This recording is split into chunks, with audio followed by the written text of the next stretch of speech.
Good afternoon, everyone. Thank you for coming. My name is Alan Epstein. I'm the Director of Religious Studies here at Oakland, and I'm also the lead faculty member of our newly established Center for Religious Understanding. I'd like to welcome you here this afternoon to hear a talk by our own Dr. Randall Engel. Before I do, let me invite you, if you would like to be added to our contact list, to approach the food table, which I see you've already familiarized yourself with, which is good, and fill out just one of those little blue contact squares, and we'll put you on our list so you'll know about our future events. We have quite a few. This is our 13th this academic year, which is quite a lot. Our special speaker today is Dr. Randall Engel. I think many of you know who he is, but let me just say a few things about him. Dr. Engel holds a PhD from the University of Wales, as well as a Master's of Theology from Luther Seminary in St. Paul, Minnesota. He also holds a Master of Divinity from Calvin Theological Seminary in Grand Rapids. Dr. Engel's currently also adjunct professor of theology at Ashland Theological Seminary and senior pastor at North Hills Christian Reformed Church in Troy. Dr. Engel's bachelor's degree is from Calvin College, where he was in music, and he received the Anna Brunsma Award in music. He is also a trustee on the Calvin College Board of Trustees and is president of the Choristers Guild Board of Directors. That's quite a list. Dr. Engel is also a very popular teacher here at Oakland, where he teaches such courses as Introduction to Christianity, as well as Religion in the Modern World. He also teaches courses in the Honors College. He's on very high demand.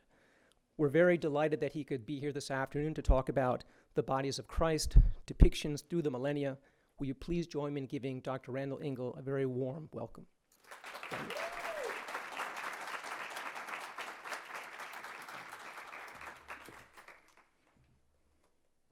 Can you do it for me? What's that?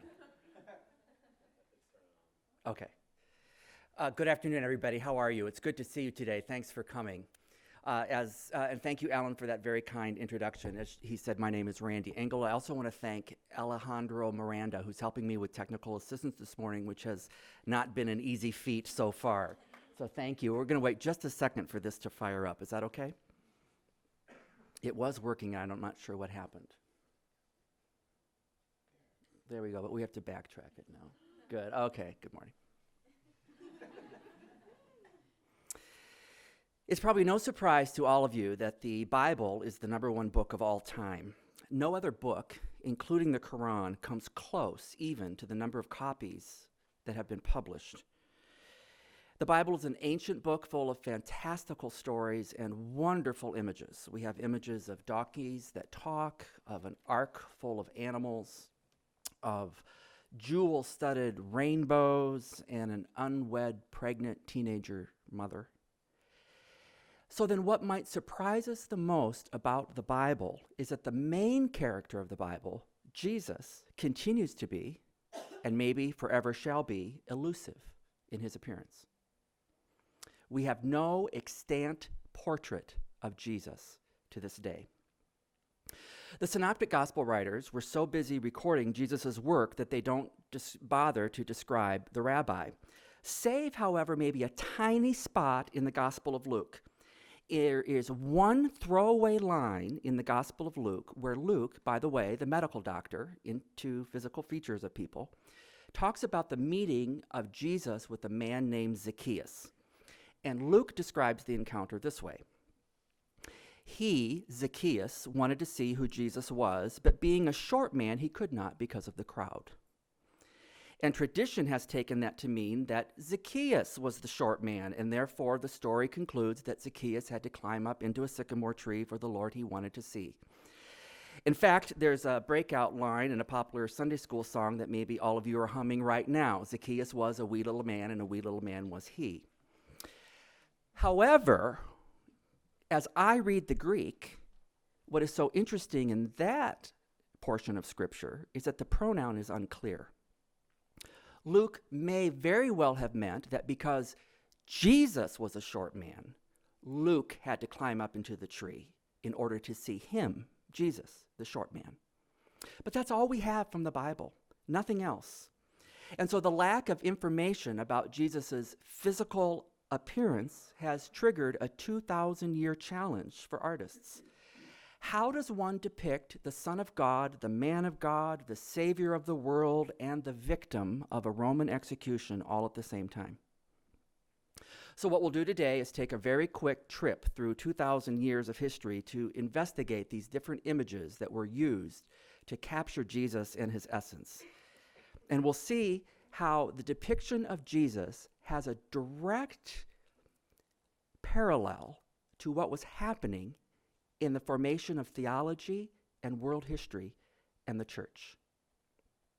So we're going to start at the beginning. I need you to teleport with me to 1st century Palestine, where Jesus was born. Think hot, think dusty, think arid, think no water. Jesus was born there in the northern part of Palestine near Galilee, almost to the Golan Heights. And there was a researcher maybe 10 years ago now by the name of Richard Neve from the University of Manchester, who in 2002 embarked on a forensic study to find evidence so he could recreate what a 1st century Jewish 30-year-old man would look like from the Galilean era. Here is his result. Obviously, though purported not to be Jesus himself, Neve's work simply tried to show a representative, a composite. He excavated several skulls in the area, dated the age of the skull, found 33-year-old male skulls, and this was his composite. As you can see, if this were the close to what Jesus looked like, it might challenge some of your images of Jesus already, because here we see a masculine person, dark features, a beard was certainly common among Jewish men of the time, and certainly for a rabbi who would have followed the Old Testament law. But now, after Jesus' death and resurrection, when many Jews and Gentiles were following this new religion of Jesus that they initially called the Way, there were problems now with depicting Jesus. The first problem had to do with Judaism itself, because if the first Jewish converts to Christianity did in fact believe that Jesus was the Messiah and therefore divine, then their own Old Testament law prohibited any images of the divinity. So that would explain why they could not make any images of Jesus. Because, remember, Christians did something very, very strange, unlike any other religious group by comparison. Instead of writing their own new sacred text, Christians borrowed the text of another. They took the Jewish scriptures and claimed it as their own, and then just added a whole New Testament to it. So their own text, even for Christians in the Old Testament, would have said that they were forbidden to make any representation of the deity, and that certainly would have been Jesus also.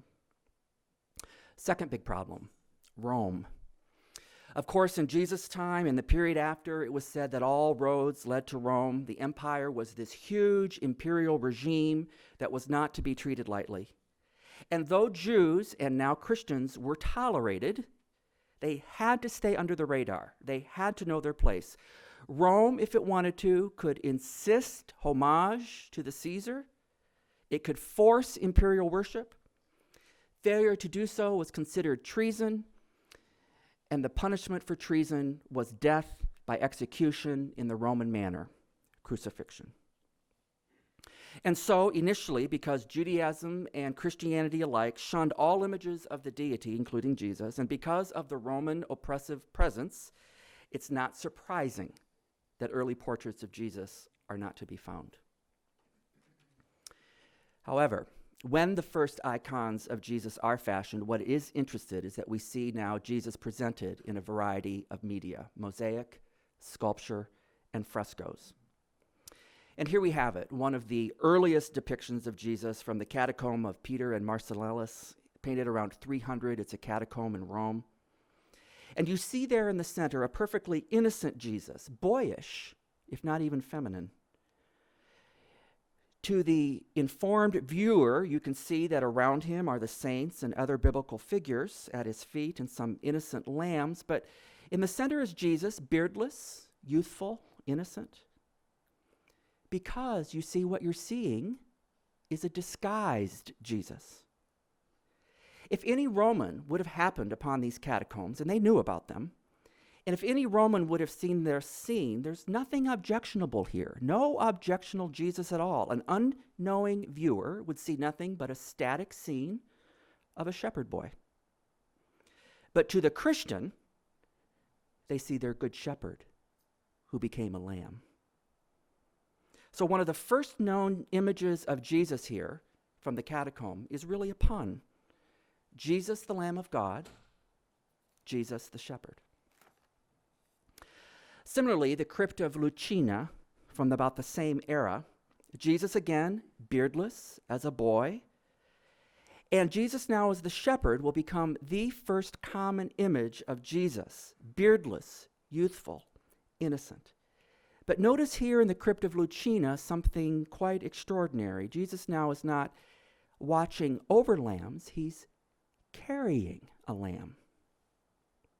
This is remarkable, because to the early Christians, this would have clearly recalled the Gospel of Luke. Because about in the exact center of Luke's Gospel, chapter 15, Luke tells a quick series of 3 stories about lostness. A story of a lost sheep, a lost coin, and a lost son. And the 3 stories begin with the story of a shepherd who has 100 sheep. He comes home at night, only to count 99. One is lost, inadvertently left behind. Luke asks, what kind of shepherd would leave 99 vulnerable just to go search for one? And the rhetorical answer, of course, is no shepherd would do that.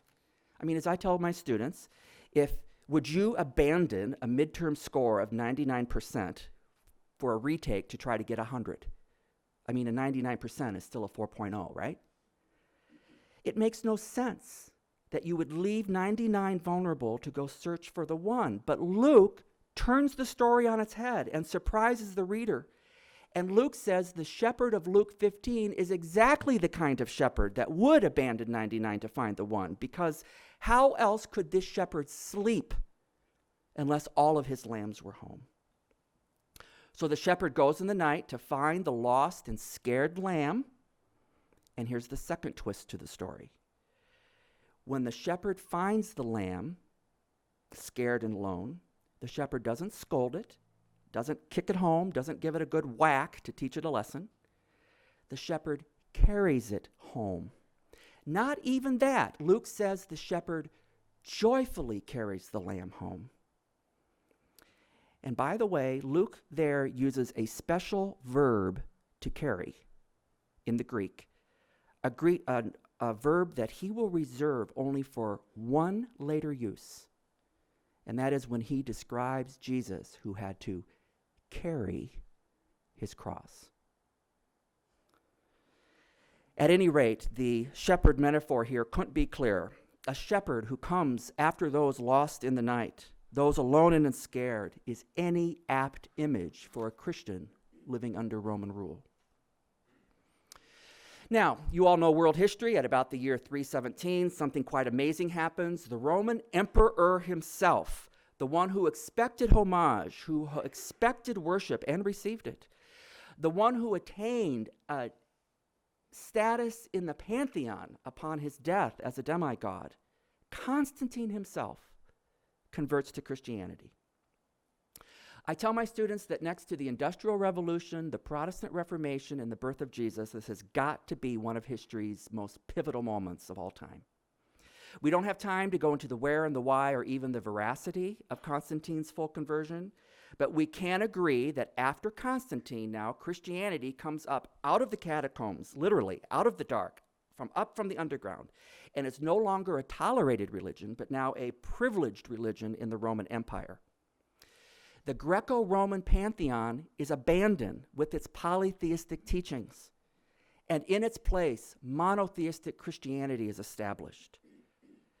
Persecuted for its first 300 years, now Christianity is victorious. And as you might expect, so is its Jesus.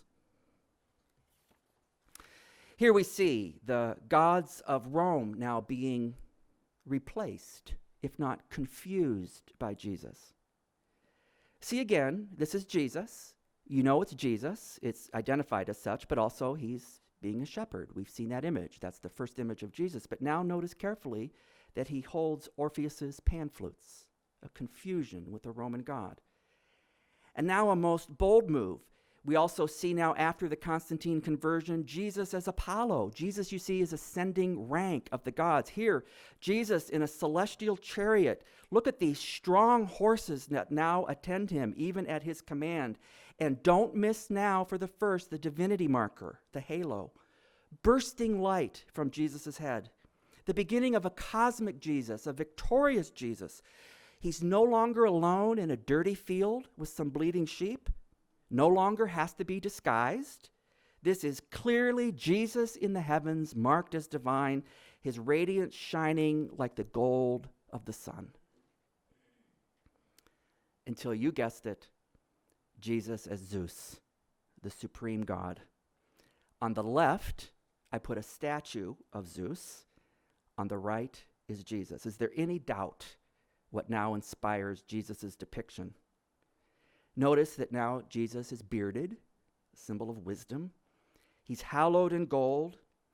And just in case you're still wondering, Jesus there is holding a sign that in Latin proclaims that he is Lord of the church, Dominum Ecclesiam. In the background, you can see the falling, decrepit temples of Rome, but above Jesus' head, the celestial Jerusalem.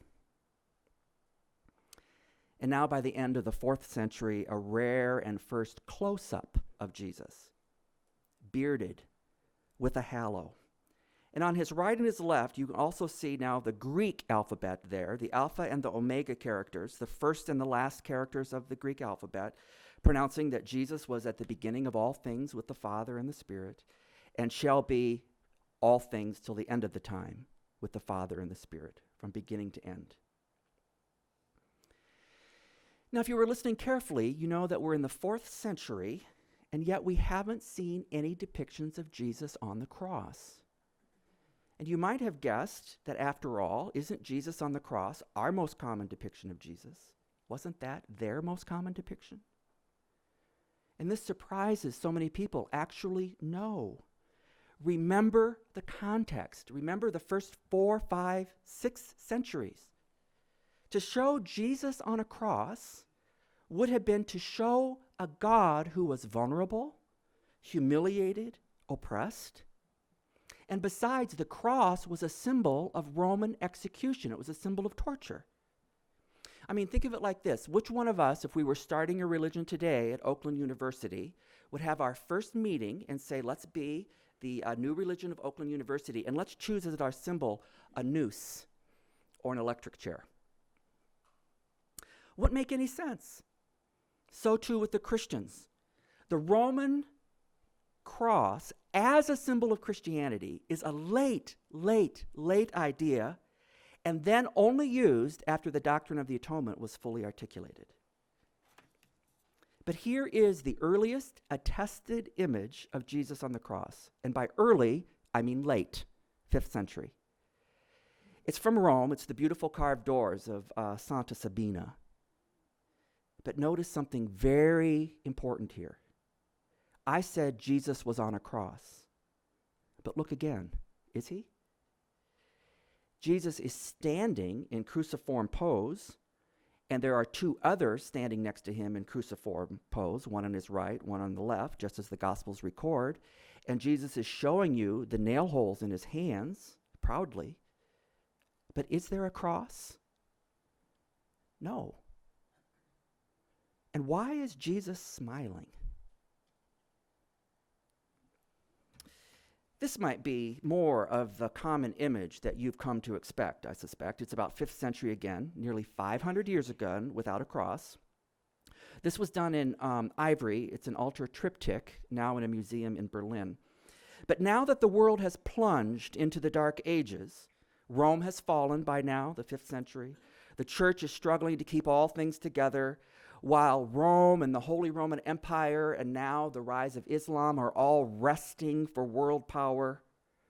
A series of crusades is triggered. The church now needs a savior. The church needs somebody who is willing to die for it. And so now the world turns to empathize with a suffering Jesus, the Son of God dying on the cross to save the world, to redeem it from its darkness and its sin, and in turn telling the world that they can only be saved by looking to Jesus on the cross. In Cologne, this stunning Garo crucifix, if you go to the Cologne Cathedral, look for it in a side chapel. What we can't see from the slide, unfortunately, is its scale. It's full size, over 6 feet tall, 3D. And by the way, that gold burst around it, that gaudy gold burst, is a much later Baroque addition. Garo first just sculpted Jesus on the cross.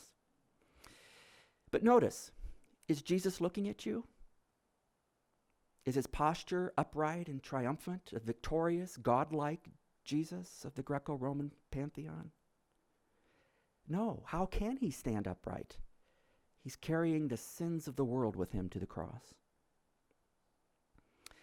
And then look at the late medieval fascination with Mother Mary. You all know of Michelangelo's Pietà in the Vatican museums. But look at this earlier Pietà of Röpken for comparison. Jesus here is completely now emaciated, completely lifeless. I don't know how Röpken could have sculpted the wounds any larger. There's hardly any places even for Mary to hold her hands. And speaking of Mary, she too is in equal pain, but emotional pain, so much so that she cannot even look at her son. She must look away. We've come a long way from Jesus as Zeus, haven't we? Now, as the Roman Church comes out of the Dark Ages and has established its full articulation of the doctrine of the atonement, the Church of Rome now declares that its central mystery is the theater of the Mass, where at the Roman Catholic service, the very physical body of Christ is represented by faith to the faithful, and by taking vicariously in the sacrifice of Jesus done by a priest on the altar for you, one's sins are atoned for. Now, having said that, look at this stunning image of Geerten tot Jan Sins from the Netherlands, Man of Sorrows, a really good Catholic, and it's an extraordinary work. Because, look closely, for sure we see the passion of Christ, his death, clearly, unmistakably. But notice that in Geerten's painting, Jesus is carrying his cross out of the tomb. It's the complete Holy Week narrative collapsed. Here is a dying Jesus. You can see his wounds and the cross, but he's walking out of the tomb. It's post-Easter. What a juxtaposition. Jesus is carrying his cross. You've seen that before, but carrying it out of the tomb. And he's not ashamed of his wounds. In fact, notice that he's looking at you as he offers his blood to you from his side, squeezing it. Jesus is both sacrifice and priest. Notice, too, that the angels around him are attending him, and they're carrying their artifacts of the crucifixion, the sponge with vinegar water, the swords, the whips, and so forth. But now all good things have to come to an end, and the Protestants always end the party. With such a monotheistic hold on politics in the church, the Roman Catholic Church now in the 16th century was not without its skeptics. With the advance of art and architecture and music, the world saw a rebirth, a renaissance, that led Western Europe out of the Dark Ages. Did that fix it, Alejandro? It's that? Okay. Those who protested the Roman Catholic Church for its irrational teachings, for its abuses, for its never-ending need for cash, protest with a vengeance. All things that were considered too Roman Catholic, especially in worship, all the accoutrement, all the paintings, all the icons, all the statues, all the images, are all done away with, including the depiction of Jesus, the divine. Because this new group of Protestant Christians never wanted to confuse a symbol with the thing it was representing. So we naturally don't have a lot of images from the Protestant era. Instead, the Protestants love to turn to paint things of the creation of God. They fascinated themselves with God as the master artist that created seascapes, skyscapes, water, herds of cattle, and so forth. What could be better than to contemplate the works of God himself? It's funny that we stopped the image making just when we talked about the Protestants, didn't we? Okay, what do I have to do to get it back on? Okay.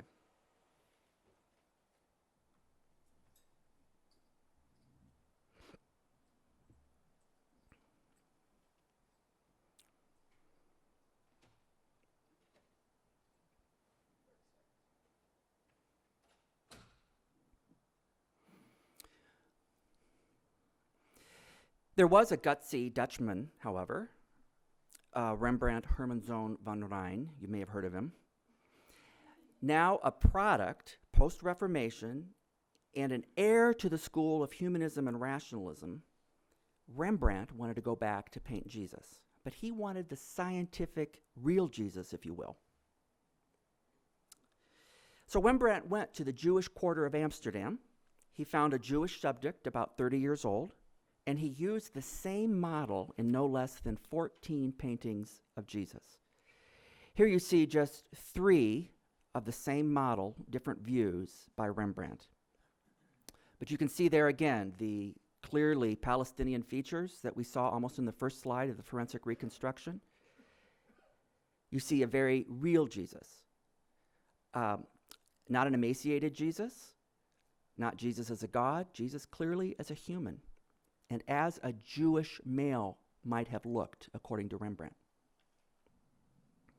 Now, the Peace of Westphalia would try to bring an end to all the religious wars in Europe and called a truce between the Protestant and Catholic churches.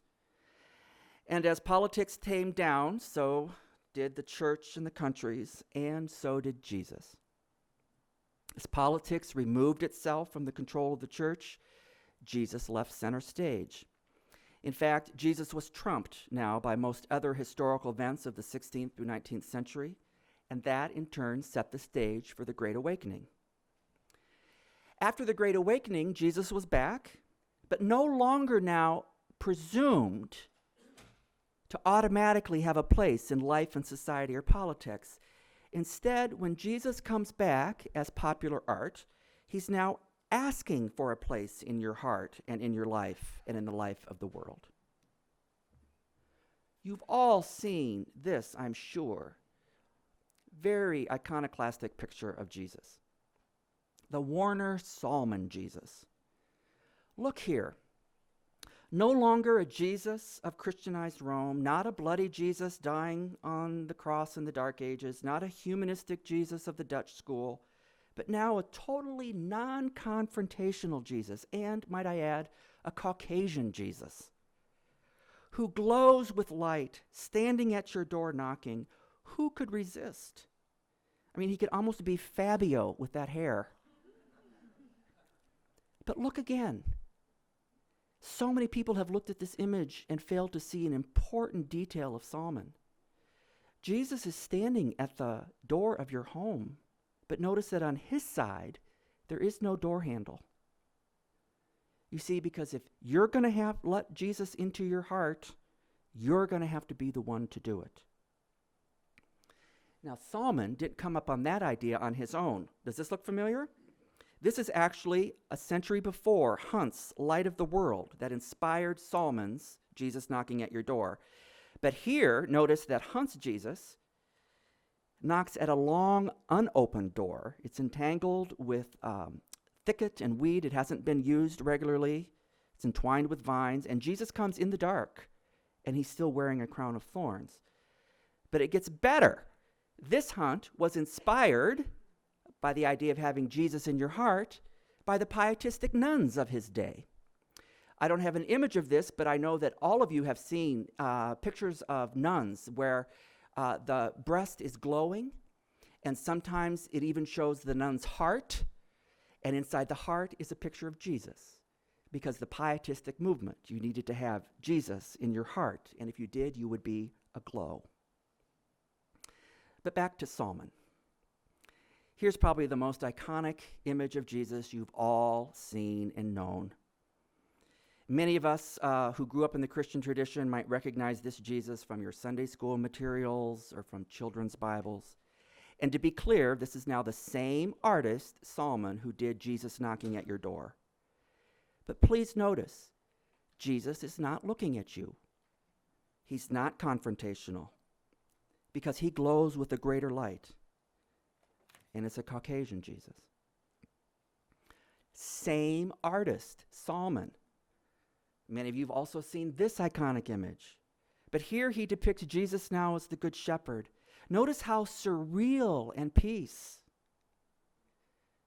this is. I mean, how could a shepherd with so many sheep still be in a pristine white robe? It's almost here as I see Julie Andrews wanting to break out into The Hills Are Alive with The Sound of Music, isn't it? He looks so nonplussed with having to care for all these sheep out in the wilderness, but then again, it doesn't look like much of a wilderness, does it? And don't miss the pun. Have you seen it yet? There's one black sheep in the bunch. There always is.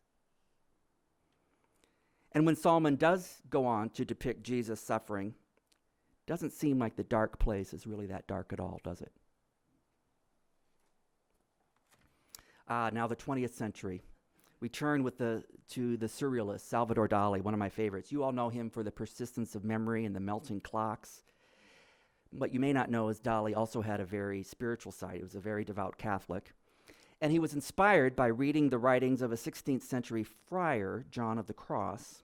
And in 1951, Dali painted this iconic portrait of Christ and named it Christ of St. John on the Cross. But look again. Notice that for Dali, Christ is on the cross, but how is he suspended there? There are no nails. There's no crown of thorns.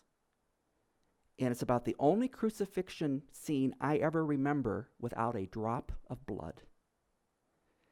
And notice that Jesus' position on the cross clearly forms a triangle, a Trinitarian reference for the Christian. And far below this cosmic Christ who dominates the heavens are references to his earthly ministry. There's fishing boats and the Sea of Galilee and the terra firma Jesus once walked. Well, the baby boomers raised on the Salmon Jesus and the Dali Jesus, and the Catholic baby boomers who raised with icons and crucifixes and nuns whose breasts were aglow because they had Christ in their heart. Not all of these young Christians followed the ranks of their parents and signed up for church. So to oversimplify, in the 60s and the 70s, the church responded by trying to market Jesus to its young people. Let's make Jesus fun.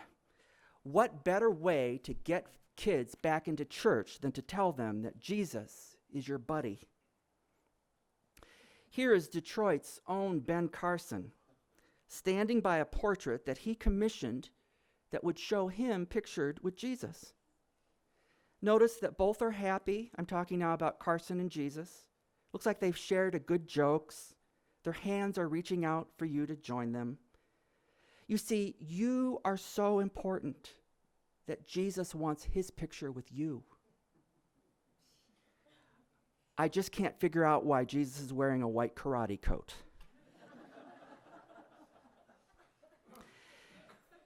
And if Jesus is your buddy, and if Jesus wants to have his picture with you because you, American, are so important, then why not exploit Jesus for profit? Let's monetize Jesus. That would be a very American thing to do. Enter now the very strange world of gadgets for God and junk for Jesus. Jesus, the light of the world, literally. A Jesus nightlight. Only $9.99 plus shipping. Notice that Jesus is even giving you a thumbs up. But wait, there's more. Why not start your day with Jesus toast? I can't make this up. This is called Hallowed Be Thy Toast. It brands Jesus into your daily bread. But wait, there's more. Crucifixion slippers for the woman who has everything. Or why not a Jesus action hero figure? Listen, with this Jesus, you can play with him at your command, put him down when you're done, treat Jesus as an idol. And the best thing about this Jesus is wherever you leave him, you can go right back to it, and he'll always be exactly where you had him in control. In the end, the Jesus Christ of Nazareth, the Galilean, functions in so many ways for so many different people that finally history could not find a definitive depiction of Jesus. After 2,000 years, history cannot capture all the facets of this most incredible figure. And I predict that history will never be done trying to capture the essence of Jesus. And I believe that that, in the end, is Jesus' lasting legacy. Thanks for listening.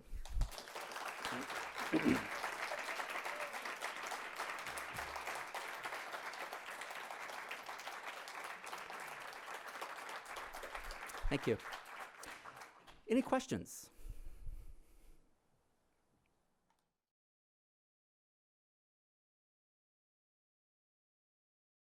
It's a website, I think, called Gadgets for God. Hear that, students? That would make a very nice semester gift for your professor up here.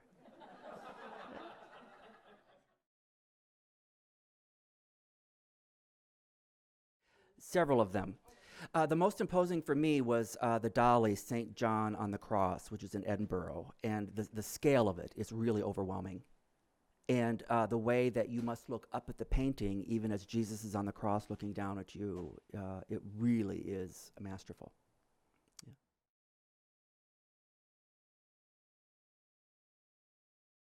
Yeah, the composite of Jesus in Revelation.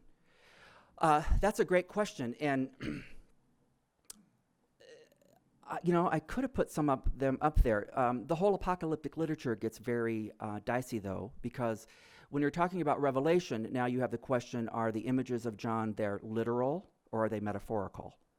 And so most of the images that you get there of Jesus are frankly kind of cartoonish, almost laughable. So that tends not to be in mainstream or certainly make the masterpiece kind of list. Now, I will tell you something else that I didn't dare put in the slide that I kind of glossed over, that maybe some of you who are familiar with the literature know is the new kind of cutting edge thing to be talked about, and that is the early Dark Ages. There was also a phase where people were fascinated by the nude Jesus. You can see why I passed over this. You'll see thousands of paintings of Jesus as a baby naked. And of course the question is why? Well, the quick answer is because after Nicaea, the Council of Nicaea, when they affirmed that Jesus had two natures in one person, fully human, fully divine, what's the best way to show that a man was really a man? And so in many of these pictures, Jesus will even be held as a baby by Mary, and the other figures will be pointing, and you know where they're pointing at. And then it gets exaggerated, and I won't go into that, where it all comes off, and they keep showing the manhood of Jesus as a way to say, you see, to the viewers that he was truly human. What better way to show that for a man? So I'm glad you didn't ask to see an image of that either.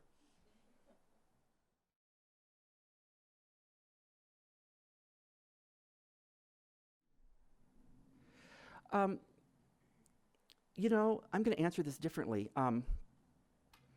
My wife and I, when we got married, made the mistake of having our wedding videotaped. And it was a mistake because we have watched the video so often that when I think of my wedding, I see it through the videographer's eyes and not my own.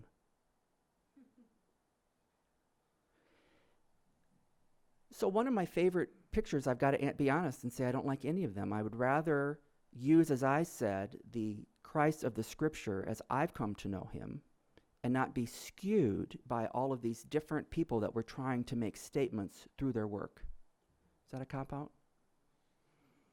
But if you put a gun to my head, who doesn't love Rembrandt?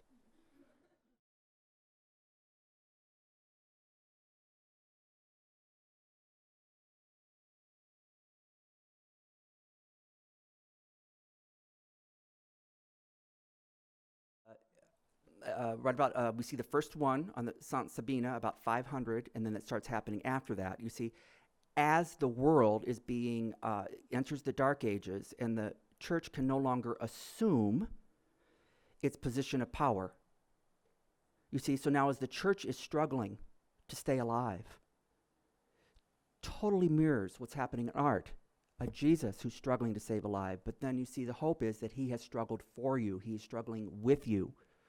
He is humiliated just as you have been humiliated. Believe on him and you shall be saved, the suffering serpent.